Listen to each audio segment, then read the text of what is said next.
Dios los bendiga, hermanos que nos escuchan a través de este medio. Vamos a iniciar con este tema, Vida en el Espíritu, la segunda parte, donde se trata en los versículos del 5 al 13 cómo el Espíritu cambia nuestra naturaleza y además nos da poder para ganar la victoria, ganar la batalla como tal.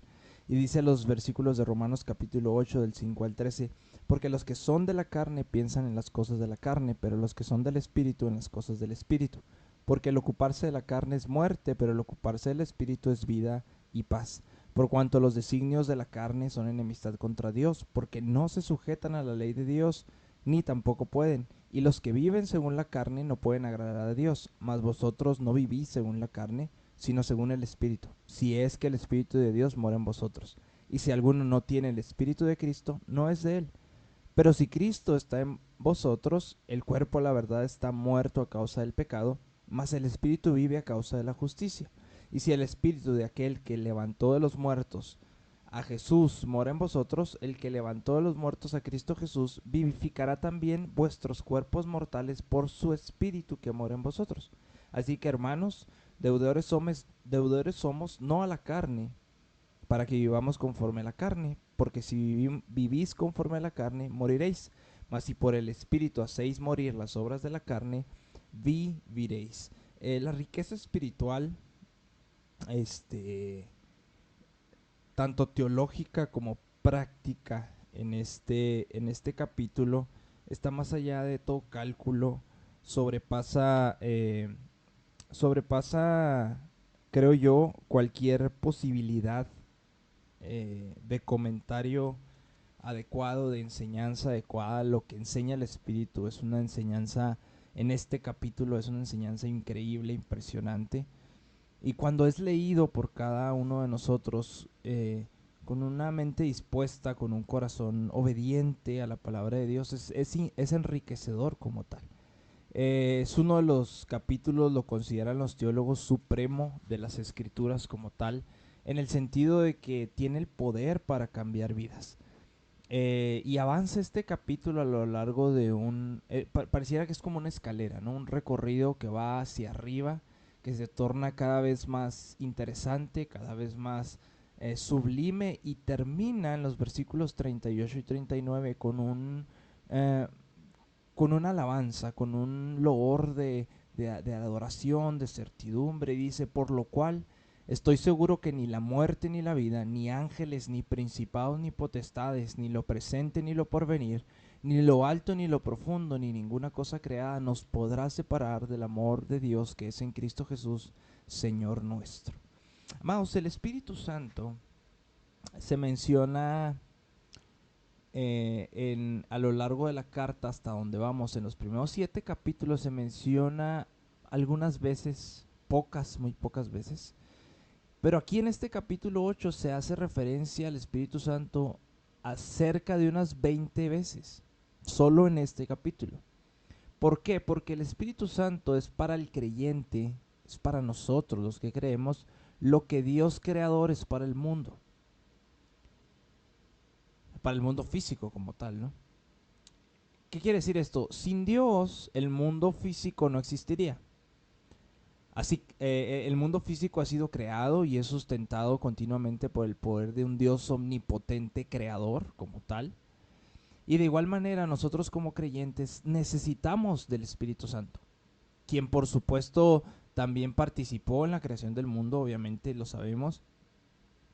Pero el Espíritu Santo es el agente divino que crea, que sustenta y que nos preserva nuestra vida espiritual en los que hemos creído en Cristo como Señor y como Salvador. Es el Espíritu Santo quien al final de cuentas nos lleva a consumar la salvación y quien nos concede gloria eterna en la presencia de Dios. Es la obra del Espíritu Santo en nuestras vidas. Y aquí debe aclararse que el Espíritu Santo no es una influencia, no es un poder impersonal que emana de Dios, no es una fuerza activa. El Espíritu Santo es una persona, es el tercer miembro de la Trinidad, es igual a Dios el Padre, es igual a Dios el Hijo en todo sentido. Esta doctrina de la esencia única de Dios que existe en tres personas es una de las verdades más irrefutables en las Escrituras, aunque sea una de las verdades también más poco comprensibles para nuestra mente humana. Sin embargo, el Espíritu Santo no ha sido respetado como persona divina de la misma forma que sí ha sido respetado el Padre, que sí ha sido considerado el Hijo, que sí ha sido adorado, exaltado, venerado el Padre y el Hijo. Y entre las muchas características eh, de, de la personalidad que el Espíritu Santo posee, tiene y manifiesta, vamos a ver algunas. Número uno, el Espíritu Santo funciona con mente, emociones y voluntad. ¿Por qué digo con mente, emociones y voluntad? Porque el Espíritu Santo ama a los santos, se comunica con nosotros, nos enseña, nos guía, nos consuela, nos disciplina, nos corrige. Pero también en cuanto a las emociones, vemos que puede ser contristado, puede ser apagado, puede ser probado, puede ser resistido, puede ser blasfemado, se le puede mentir como tal. La palabra de Dios nos enseña que el Espíritu Santo es omnisciente, es omnipotente, es omnipresente, y la gloria y la santidad divina la posee también el Espíritu Santo.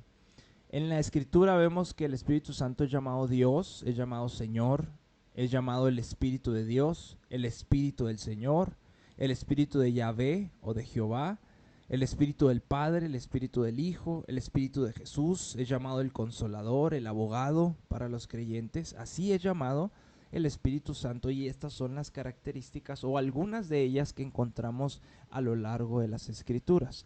Además, las Escrituras nos enseñan que el Espíritu Santo estaba en plena actividad juntamente con el Padre y con el Hijo en la creación, y que desde ese momento que nosotros tenemos historia y recuento, sabemos que el Espíritu Santo ha estado activo con todos los creyentes para capacitarlos, para investirlos de poder, inclusive antes de Pentecostés.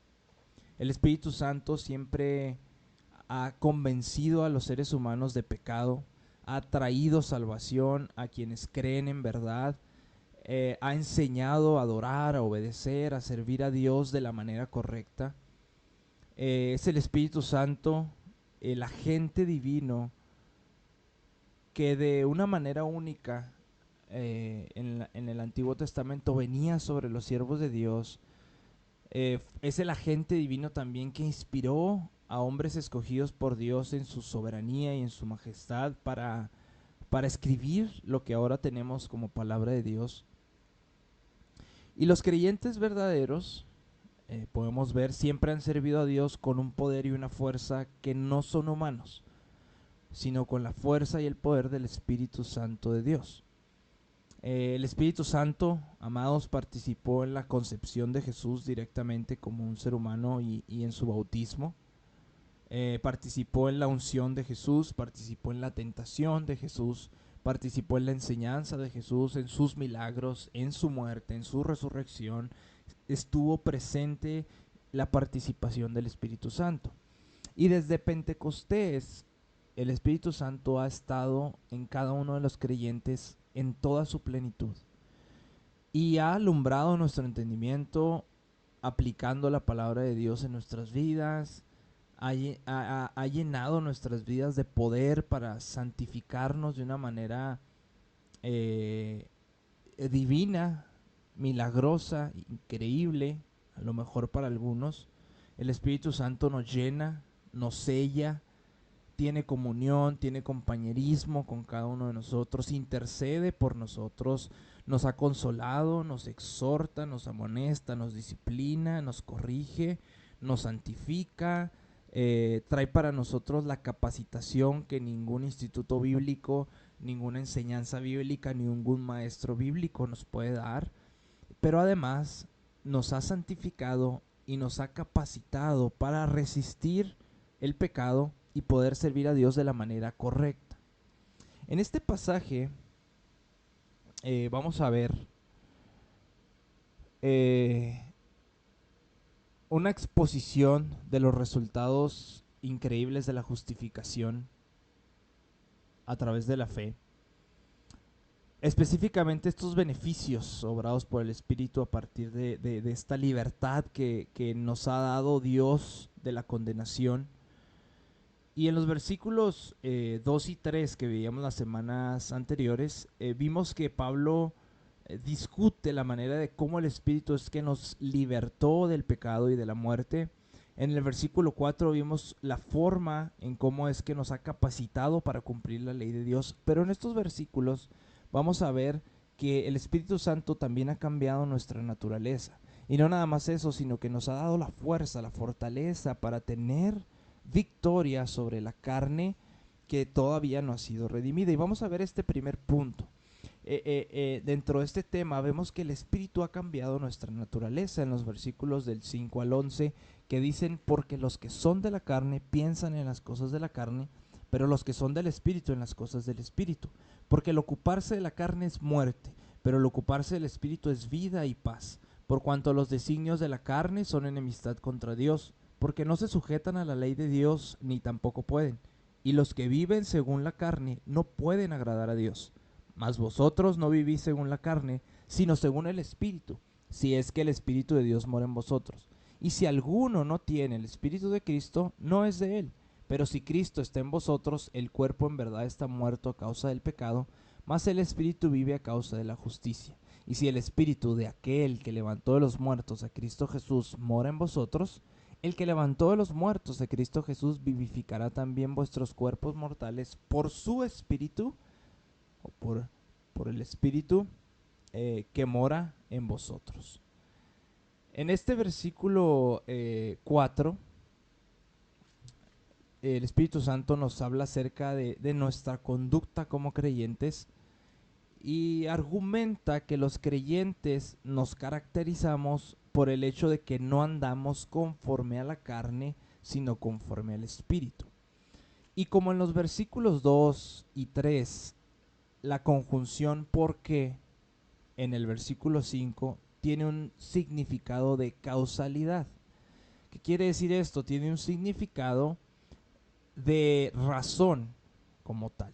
¿Qué quiere decir? Que el creyente no se comporta de acuerdo a los dictados de la carne porque su corazón y porque su mente, esto interno que Dios ha creado y ha regenerado nuevo, ya no están centrados en las cosas de la carne ni están regidos por el pecado. ¿Sí?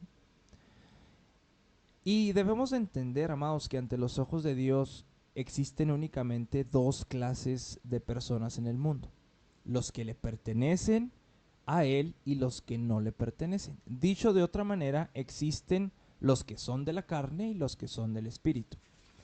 En lo que respecta a la vida espiritual, Dios no hace distinciones de género, de edad, de educación, de talento, de clase, de raza, de color. No hace distinción no hace discriminación de ningún tipo humano como tal. Dice en Gálatas 3:28, si no me equivoco. Aquí se los leo en un momento. Gálatas 3:28 dice, ya no hay judío ni griego, no hay esclavo ni libre, no hay varón ni mujer, porque todos vosotros sois uno en Cristo Jesús. Entonces no hay una discriminación humana de parte de Dios, pero sí hace diferencia Dios entre las personas con base a la relación que tengan con Él. ¿Sí? Si creen o no creen en lo que Cristo hizo en la cruz, ahí Dios sí marca una diferencia. Y es obvio que existen diversos grados en ambas categorías. Algunas personas no salvas tienen una conducta moral más alta que las que sí son salvos. Hay algunos santos que no son tan obedientes a las cosas de Dios como deberían serlo. Sin embargo, todo ser humano se encuentra en blanco o negro. Se encuentra por completo en un lado espiritual, muertos, O en otro lado espiritual, vivos por el Espíritu de Dios. O bien, dicho de otra manera, ¿le pertenece a Dios o no le pertenece a Dios? Es como una persona que no puede estar parcialmente muerta y parcialmente viva en un sentido físico. De igual forma, una persona no puede estar parcialmente viva y parcialmente muerta, espiritualmente. No hay un terreno medio. Una persona es perdonada y está en el reino de Dios, o no es perdonada y está en el reino de las tinieblas. O es hijo de Dios o es hijo del diablo. Es blanco o es negro. No hay un gris. No hay grises en esta área para Dios. Y dice la escritura, o hace referencia eh, con esta frase, los que son. ¿Sí? Aquí se refiere a la naturaleza espiritual básica de una persona. Si tradujéramos el griego de manera literal, diría aquellos que son conforme a. ¿Sí? Conforme a la carne, conforme al espíritu. Aquellos que son conforme a la carne, aquellos que son conforme al espíritu. Esto indica esencia, esto indica inclinación, indica disposición para ya sea la carne o ya sea el espíritu. Entonces, los que son de la carne corresponden a los no salvos, a los no perdonados, a los no redimidos, a los no regenerados, y los que son del espíritu son los hijos de Dios, los salvos, los perdonados, los redimidos y los regenerados. Más adelante el Espíritu Santo a través de Pablo señala que los no salvos no viven conforme a la carne, sino que están en la carne. Están en la carne. Y el Espíritu Santo dice, no mora en ellos, no mora en su interior. Los salvos, por su parte, nos dice más adelante también el Espíritu Santo, que no solamente le pertenecemos al Espíritu, sino que estamos en el Espíritu Santo y somos habitados por el Espíritu. En el versículo 9 usted lo puede encontrar.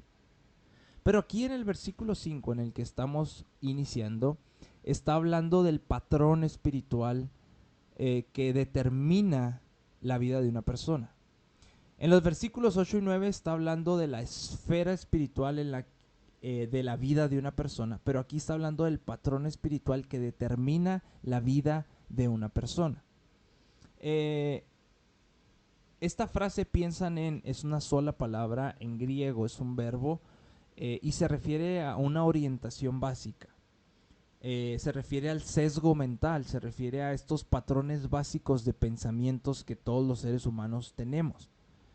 No se refiere a la mente o al intelecto mismos, sino a esto que les menciono, al sesgo mental, a los patrones básicos de pensamiento que tenemos.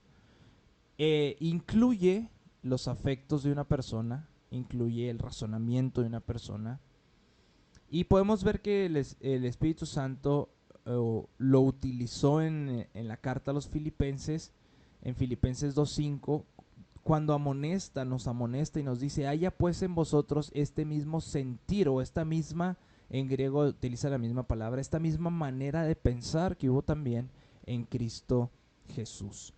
¿Qué quiere decir esto? Que la disposición básica de los no redimidos consiste en que de manera continua están siguiendo la carne, andan en la concupiscencia, andan en la inmundicia, como dice 2 de Pedro 2:10. Estas personas que no han sido salvas son seres humanos que tienen un fin. El fin dice de los cuales será perdición, cuyo Dios es el vientre y cuya gloria es su vergüenza, que solo piensan en lo terrenal, en Filipenses 3:19. ¿Sí?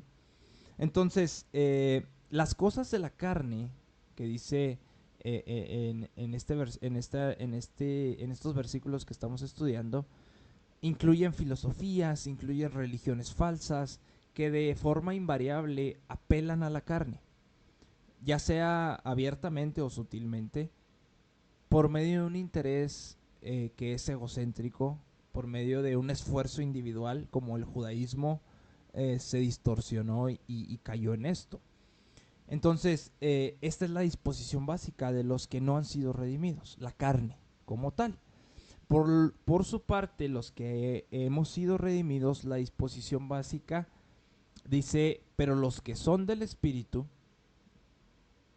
fijan sus mentes, ponen sus pensamientos en las cosas del Espíritu. En otras palabras, los que pertenecen a Dios se interesan y se preocupan por las cosas piadosas. Jonathan Edwards le gustaba decir, dice, ellos tienen afectos santos, anhelos profundos hacia Dios y hacia la santificación. Es como el Espíritu Santo a través de Pablo nos lo vimos ya en Romanos 7, que aún los hijos de Dios a veces fallan en su obediencia, pero vemos la realidad interna del creyente que dice en el 7:22 de Romanos, dice, según el hombre interior me deleito en la ley de Dios. Sí, tenemos muchas fallas espirituales como todos los seres humanos, pero la orientación básica, los apegos más profundos de los verdaderos hijos de Dios tienen que ver con las cosas del Espíritu. Tienen que ver con las cosas del Espíritu. La palabra ocuparse que utiliza corresponde a una... Es una forma, y se le llama forma sustantiva del verbo en el versículo 5. Y al igual que el verbo, hace referencia al contenido o a los patrones de pensamiento de nuestras mentes. No a la mente misma, sino a cómo pensamos, ¿sí? Y es significativo que no se diga que el ocuparse de la carne lleve a la muerte. Si se dio cuenta. Dice que el ocuparse de la carne es muerte. Es muerte. Es diferente. El ocuparse de la carne lleva a la muerte. No. El ocuparse de la carne, es muerte. ¿Qué quiere decir esto? Que la persona no salva, que son los que se ocupan de la carne, ya está muerta espiritualmente. Se está enunciando una ecuación espiritual, no es una consecuencia espiritual. La consecuencia involucrada en esta relación es lo contrario. ¿Qué quiere decir? Debido a que los hombres no redimidos ya están muertos espiritualmente, es inevitable que sus mentes se ocupen más que de la carne. A los efesios se les recordó antes de la salvación que todos estaban por igual muertos en sus delitos y pecados como lo estábamos nosotros. Y obviamente, amados, existe en cierto sentido en el cual el pecado lleva a la muerte. En Isaías 59:2 dice, pero vuestras iniquidades han hecho división entre vosotros y vuestro Dios, y vuestros pecados han hecho ocultar de vosotros su rostro para no oír. Anteriormente, en el capítulo 6, versículo 23, aquí en la carta a los Romanos, dice que la paga del pecado es muerte. Y en el 7:5 dice que mientras estábamos en la carne, las pasiones pecaminosas que eran por la ley obraban en nuestros miembros, llevando fruto para muerte. Entonces, en cierto sentido, el pecado lleva a la muerte. Pero el énfasis que se está dando aquí, en este pasaje, se hace en el estado de muerte en que todo incrédulo está. Ya existe, ya está ahí. Incluso mientras su cuerpo y su mente estén activas en el mundo, sigan funcionando, ya está espiritualmente muerto. En 1 Corintios 2:14 dice, el hombre natural no percibe las cosas que son del Espíritu de Dios, porque para él son locura y no las puede entender porque se han de discernir espiritualmente. ¿Qué quiere decir? Que están muertos espiritualmente y por eso no pueden comprender.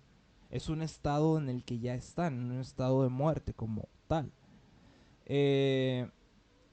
Cuenta un pastor que en una ocasión ofició un funeral de una niña que murió en un accidente automovilístico y dice que antes de compartir la madre sacaba el cuerpo del féretro y abrazaba y acariciaba a su hija, le hablaba. Obviamente la niña no podía responder nada porque ya no estaba aquí como tal. La persona no salva es algo así en el ámbito espiritual. Es incapaz de responder a las cosas de Dios por más que Dios le hable como esta madre le hablaba a la hija, a no ser que el Espíritu Santo intervenga. Y cuando interviene, convence de pecado, capacita da vida espiritual para poder responder a Dios con fe y de ese modo pueda ser vivificada la persona. Entonces la persona no salva es insensible a las cosas de Dios como la niña era insensible a las caricias porque ya no estaba ahí como tal. Entonces son cadáveres espirituales los que no han creído como tal. Y dice enseguida, pero el ocuparse del espíritu es vida y paz. De nuevo, es una ecuación, no es una consecuencia. Es decir, el ocuparse del espíritu en las cosas de Dios equivale a tener vida y paz. Lo que esto significa es que el ocuparse del espíritu es ser un cristiano, es ser cristiano. El ocuparse del espíritu es sinónimo de ser cristiano. La persona que ha nacido de nuevo, que ha recibido vida espiritual por la gracia de Dios, que obra a través de su fe, se ocupa del espíritu. El ocuparse del espíritu también es sinónimo de paz espiritual. Paz con Dios. La persona no salva, sin importar cuánto pueda alegar que honra y adora y ama a Dios, es enemigo de Dios espiritualmente. Y esta es una verdad que ya se ha hablado en esta epístola, en el capítulo 5. Antes de que nosotros fuésemos salvos, todos éramos enemigos de Dios. Únicamente la persona que tiene vida a través del Espíritu en Dios tiene paz para con Dios. Amados, es imposible tener una mente que se caracterice por ocuparse del Espíritu, lo que da como resultado vida y paz espirituales, y seguir muerto a las cosas de Dios. No se puede. Un cristiano de profesión que dice que es cristiano, pero que no tiene sensibilidad a las cosas de Dios, no existe. No pertenece a Dios. Un cristiano que batalla con la carne, pero que sigue teniendo una inclinación natural a las cosas de Dios, ese es un cristiano. Pero si sigue teniendo una inclinación natural a las cosas de la carne, esa persona no ha sido salva. Anhela las cosas de la carne porque eso es lo normal para esa persona. Es un cristiano que no es cristiano. ¿Por qué? Porque está todavía en el ámbito de la carne y su mente está ocupada por entero en las cosas de la carne. Y es posible que un incrédulo se pueda preocupar por el hecho de no estar viviendo a la altura de las normas religiosas, del código moral que él ha establecido para sí mismo, o que la denominación a la que pertenece, o que la organización a la que pertenece impone. Y es posible que haya una lucha para tratar de alcanzar esas metas humanas. Pero la lucha, amados, es a un nivel humano. No es una lucha generada por amor a Dios, sino por amor propio. Y el deseo de ganar favor para con Dios, para con los hombres, sobre la base de sus logros personales, pues es un reflejo de que esa persona no es salva. Cualquier tipo de luchas religiosas y morales, amados, que podamos tener en la carne, es un problema de la carne con la carne, no del espíritu en contra de la carne. ¿Por qué? Porque el Espíritu Santo no mora en una persona carnal. Y una persona carnal no puede andar en el espíritu. Ya se ha dicho en Romanos capítulo 7, a partir de su propio testimonio, de su propia vida, un cristiano verdadero batalla con la carne. Porque sigue en este cuerpo mortal que todavía instiga a recaer en el pecado. Pero ya no está en la carne, está en el espíritu. Dice en el 5:17 de Romanos, dice, porque el deseo de la carne es contra el espíritu, es una lucha. Y el del espíritu contra la carne. Y dice, y estos se oponen entre sí para que no hagáis lo que quisierais. Pero dice en el 25, pero si vivimos por el espíritu, andemos también por el espíritu. En otras palabras, como nuestra nueva naturaleza es divina y el propósito de Dios que nos ha dado su Santo Espíritu mora en nosotros, entonces el deseo de todo nuestro corazón es andar conforme a Él en nuestra vida diaria. Y aquí, amados, es importante advertir que cuando se habla del pecado en la vida de un cristiano, es, es muy importante identificar nuestro pecado con nuestro cuerpo externo y corruptible, no con nuestra nueva naturaleza, que es inmortal, que es nueva, que es interna como tal. La carne sí, no es redimida, y cuando creemos y confiamos en Cristo la seguimos teniendo. Y no somos perfeccionados de inmediato, obviamente. Obviamente. Siempre hay el vestigio del pecado en nuestra condición humana como tal, hasta que veamos a Cristo y estos cuerpos sean transformados, como está prometido en la Escritura. Entonces es por esta razón que el Nuevo Testamento nos enseña en algunas ocasiones que la salvación de un cristiano está en un tiempo futuro. ¿Por qué? Porque hace referencia a lo que viene como tal, ¿sí? Pero también hay referencias a los que ya están salvados. Dice en el 8:23, por ejemplo, en Romanos, dice, también nosotros mismos que tenemos las primicias del Espíritu, también gemimos dentro de nosotros mismos esperando la adopción, la redención de nuestro cuerpo, algo futuro, algo que va a suceder en el futuro. Es algo que anhelamos los salvos ahorita, ser salvos en un futuro. Parece un poco contradictorio, pero es una realidad. En los Corintios, 1 Corintios 15, el 42 al 44, lo dice de otra manera. Dice, se siembra en corrupción, resucitará en incorrupción. Se siembra en deshonra, resucitará en gloria. Se siembra en debilidad, resucitará en poder. Se siembra en cuerpo animal, resucitará en cuerpo espiritual. Hay cuerpo animal y hay cuerpo espiritual. Entonces, el pecado siempre va a estar hasta que seamos transformados, pero tenemos la oportunidad y la promesa de ser redimidos completamente cuando Cristo vuelva o nos llame delante de su presencia. Y no importa qué tan abnegada, moral y sincera pueda ser la vida de una persona no redimida, los esfuerzos religiosos, amados, no son agradables a Dios. ¿Por qué? Porque los designios de la mente están enfocados en las cosas de la carne. Esta palabra designios se refiere al contenido, a la inclinación, a la orientación básica de una persona en su mente. Esta inclinación, este sesgo de la carne está mucho más arraigado y es mucho más significativo que una desobediencia como tal. Es algo muy, muy, muy, muy interno, muy interno. Entonces, toda persona no redimida, religiosa, atea, como sea, moral, pervertida, buena, mala, como usted lo vea, pero si no ha sido redimida, vive en enemistad contra Dios. Una persona no redimida no puede vivir una vida justa y piadosa porque no tiene los recursos para hacerlo, no tiene al Espíritu Santo para hacerlo. No puede tener el amor genuino porque no ha sido derramado el Espíritu Santo en su vida para tener el amor que es derramado por el Espíritu de Dios en nuestros corazones. La mente pecaminosa, carnal, dice, no se sujeta a la ley de Dios ni tampoco puede. No puede, es imposible. Y hay creyentes que parecen tener un modelo de buenas obras, que están muy rectos, que van a la iglesia,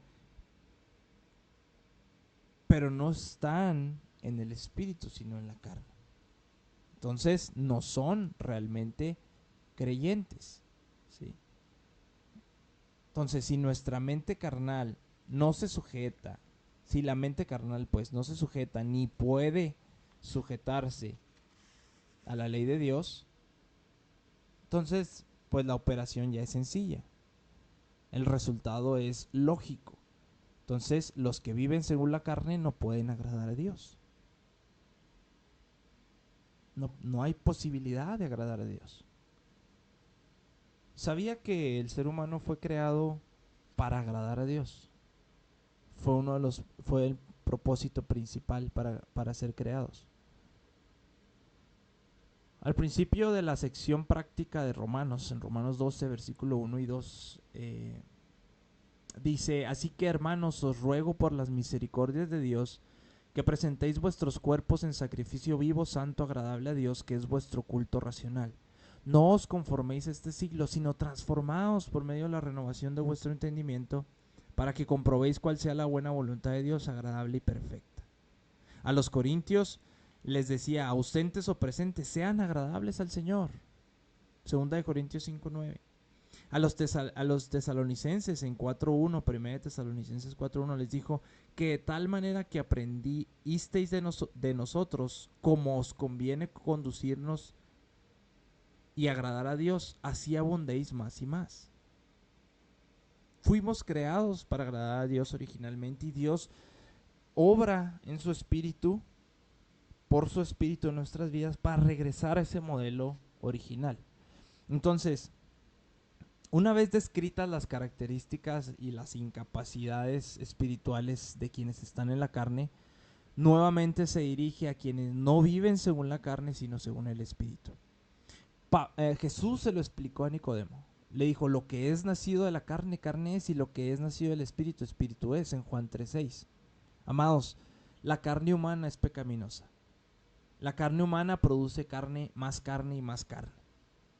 Pero el Espíritu de Dios es el que puede producir vida espiritual. Vida espiritual. Y una prueba de fe salvadora es que la presencia del Espíritu Santo more en nosotros. Aquí se nos está diciendo: ustedes pueden estar seguros de su salvación si es que el Espíritu de Dios mora en vosotros. Si es que el Espíritu de Dios mora en vosotros. La palabra mora transmite un concepto de encontrarse en el hogar, de encontrarse en casa como tal. De una forma maravillosa e incomprensible, mis amados, el Espíritu de Dios establece su residencia, su hogar, su casa en nuestras vidas, en aquellos que hemos confiado en Jesucristo. Y lo opuesto a esta realidad también es cierto. Dice: y si alguno no tiene el Espíritu de Cristo, no es de él. ¿Qué quiere decir? Que los que no dan evidencia de la presencia, del poder y del fruto del Espíritu de Dios, no hay razón alguna para afirmar que esa persona, que el Salvador y el Señor de esa persona sea Cristo. La persona que no demuestra un deseo por las cosas de Dios, que no tiene inclinación para evitar el pecado, ni pasión para agradar a Dios, no tiene el Espíritu Santo, no pertenece a Cristo. Segunda de Corintios 13:5. Hay una amonestación en cuanto a esto y dice: examinaos a vosotros mismos si estáis en la fe, probaos a vosotros mismos. Y les dice, y les hace una pregunta el Espíritu Santo a los corintios, y nos la hace a nosotros en la actualidad, y nos dice: ¿o no os conocéis a vosotros mismos, que Jesucristo está en vosotros, a menos que estéis reprobados? Y dice: pero si Cristo está en vosotros, el cuerpo en verdad está muerto a causa del pecado, mas el Espíritu vive a causa de la justicia. ¿Qué quiere decir esto? Si el Espíritu de Dios mora en nosotros, nuestro propio espíritu vive por la justicia del Espíritu Santo. Gracias a la justicia impartida por Dios mediante el Espíritu Santo, con la cual hemos sido justificados, nosotros podemos tener vida espiritual. Y en vista a esta justicia de Dios que nos ha puesto, que nos ha imputado, todos nuestros intentos humanos son basura. Son basura. Es por Él. Por eso dice: es por Él, en Él y para Él. A Él sea la gloria por todos los siglos. Amén. Y en forma de resumen de los versículos del 5 al 10, el Espíritu Santo nos dice: y si el Espíritu de aquel que levantó de los muertos a Jesús mora en vosotros, el que levantó de los muertos a Cristo Jesús vivificará también vuestros cuerpos mortales por su Espíritu que mora en vosotros. Otra vez, el Espíritu de Dios, el Espíritu Santo, actuó como el agente divino de la resurrección de Cristo. Dios lo resucitó, pero fue el Espíritu el agente por el cual lo resucitó. Levantó a Jesús de la muerte física, le dio vida en su cuerpo mortal.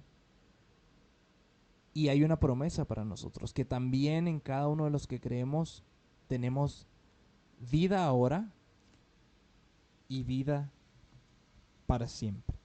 De esta forma, mis amados, es que Dios ha cambiado nuestra naturaleza. Esta es la primera parte esa es la primera parte de esta segunda parte de vida en el Espíritu. Dios los bendiga.